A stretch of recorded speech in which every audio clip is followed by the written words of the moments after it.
We've made a lot of bondage tuition videos, but the thing we get asked to do the most is to review other people's instructional materials. Let's start with the original, Top of the Mountain, the Big Daddy, the original. So no messing around, this thing is a classic, but it's also 20 years old. How well has it aged?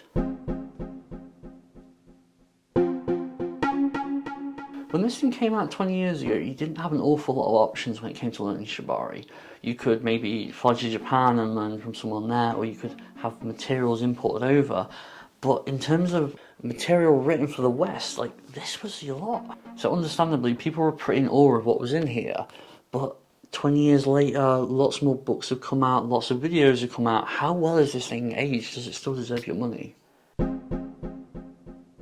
So who has this book been made for? The right opponent says it's a step-by-step guide, but I think that devalues the sheer amount of holistic information in here and sheer amount of helpful information in here.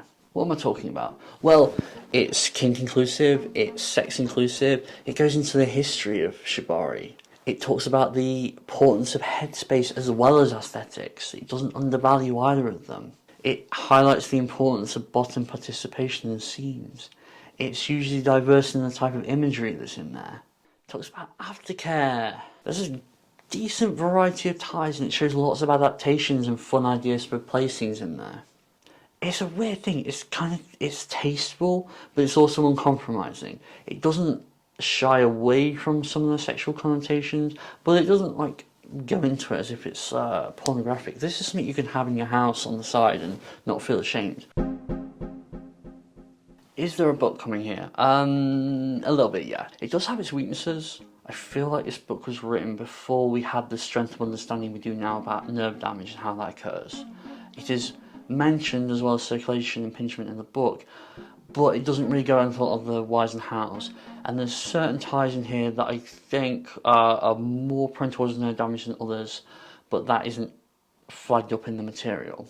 It is a little bit visually anemic. The photography by Craig Morley is fantastic, but the ties themselves are demonstrated via this line art, which is okay and perfectly fine for the simpler ties, but as things get a little bit more complicated, I do think the lack of value in the images makes it hard to follow. There's a section on partial suspensions which I was really excited about when I got to, but it is the least visually supported section whilst being the most complicated tie, and it might sound harsh, but I would almost completely discount that section because it's so lacking in information that it can't really be of use to you.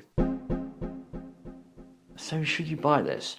I gotta recommend it, to be honest. It is beautifully considered, it looks fantastic, and I can almost guarantee anyone who's going to read this thing cover to cover is going to get something out of it. Check it out. Affiliate links are in the description if you want to find it. Thank you very much. Before we part ways, consider checking out this video about how to tie double column tie. I think it'll make your rope a lot better.